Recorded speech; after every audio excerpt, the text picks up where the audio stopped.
It's not the roller coaster everyone wanted, but it's the roller coaster you're getting. This is Tumbili coming next year to King's Dominion in an all-new section of the park. No more is Safari Village, meet Jungle Expedition. The whole area is themed to an archaeological dig site and research facility. Explorers will get to visit the base camp and you'll get to experience a new restaurant. They are redoing Outer Hanks, adding in a new immersive retail location. And of course, the new signature attraction is Tumbili, which is going in the spot of where Crypt used to be, or some of you may know it as Tomb Raider. So yes, before we go any further, this is not a replacement for Volcano. The Crypt was located right across the midway from Volcano. And you want my best guess? This ride was planned before Kings Dominion knew that they would be taking out Volcano. That was a last minute removal, and this was an addition that they knew was coming because the Crypt has proven to be problematic. It is a shame that ride had to go because it was very well themed, probably the best themed topspin left in America. But I will say I am very impressed at how Kings Dominion is theming this new 4D free spin.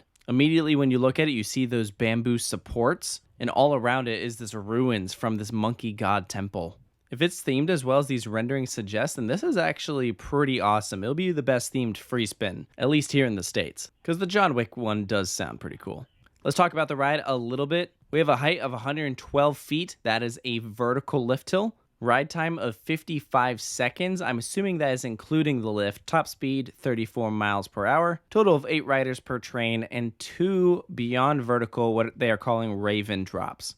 If you've done a 4D free spin, then you should know what to expect here. And what to expect is, well, the unexpected. It's going to be a different ride experience every single time, depending on how you flip. So depending on your weight, the position of the riders, it kind of offers a varied ride experience. It is very different from every other ride in this park. It's also unique to the region. The closest 4D free spin, I believe, is going to be Joker at Six Flags Great Adventure, which is about 5 hours up the road. It's not the addition that I would have loved. I mean, I personally am not a huge fan of these 4D free spins, but when you look at it as a replacement for Crypt, it's actually pretty good. The Crypt was a flat ride focused around flipping you, and that is exactly what this roller coaster does. So they replaced a flat ride with a roller coaster that does the same sort of thing. But the way the Crypt flipped you was not the most comfortable. It certainly looked cool. I think that ride was arguably more fun to watch than it was to ride. So this is at least going to be more comfortable. The way that the ride is designed is they have the flipping kind of focused around where your stomach is, so it's like you're doing a somersault. The way the Crypt was flipping you is oriented around your back, which is not going to feel as natural. So this is absolutely an upgrade from that. While I'll miss the theming of the Crypt, I think that this is going to be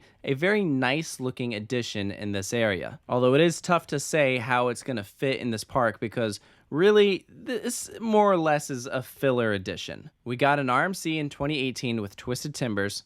This is coming 4 years later. It was originally supposed to be 3 years later. It was supposed to debut in 2021, but they pushed it back because of the pandemic. And once this opens, they'll probably take maybe 2-3 years off, and then we'll see our big Volcano replacement, which hopefully they already have ideas for, because you want to make sure that whatever goes there complements this. And I think that's partially why they're going with the retheme of Safari Village. This whole Jungle Expedition thing, I think, has a lot of potential, and I suspect that Tumbili is only the first of those rides that's kind of gonna go off of that theme. So that's why I think this is actually a pretty smart addition. I wish it wasn't the only roller coaster coming to a Cedar Fair park in 2022. But when you think about it, as this ride was already planned before the pandemic, and Cedar Fair is gonna be a little bit more conservative with their additions following this whole shutdown and everything. So what that just means is that they didn't have any big roller coasters planned after all this. They're just finishing up the additions that they originally had. I think this whole area is going to look really nice. I'm excited to see what they do here, how they update everything. I'm really intrigued what they're going to do with Outer Hanks. They haven't given a whole lot of details as what to expect with this new restaurant, but if it's anything like Grain and Grill, which is the new restaurant this year, then I think it's going to be awesome because they did a fantastic job with that. So it'll be nice seeing an upgrade there.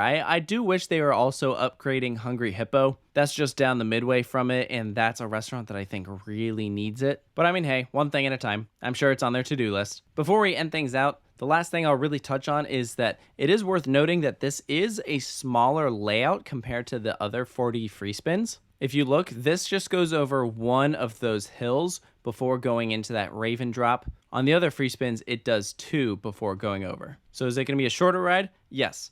I have not personally experienced one of these shorter versions for myself. There's currently only one out there. It is Dragon Slayer at Adventureland in Iowa. I've heard that these versions are actually a little bit more wild because of the flipping. I cannot confirm that though, but it will be interesting to see what they do. A lot of people are saying that they wish they went for the full-size version instead of the smaller version. I imagine that it probably had something to do with land, or if not land, then money. Yeah, this is going to be a cheaper roller coaster to put in. It's a cookie cutter attraction. But like I said, when you just think about it as this is a filler edition, it's going to help boost this area of the park, make it all look better, and further tie everything in together when they eventually replace Volcano. And as usual, it's just good to see the park making investments, especially in a time when a lot of parks aren't doing anything at all. So I'd love to hear what your thoughts are on Tumbili, the new 4D free spin coming to King's Dominion. Let me know down in the comments below. And of course, stay tuned for more coaster analyses here at Coaster Studios, and I'll see you next time.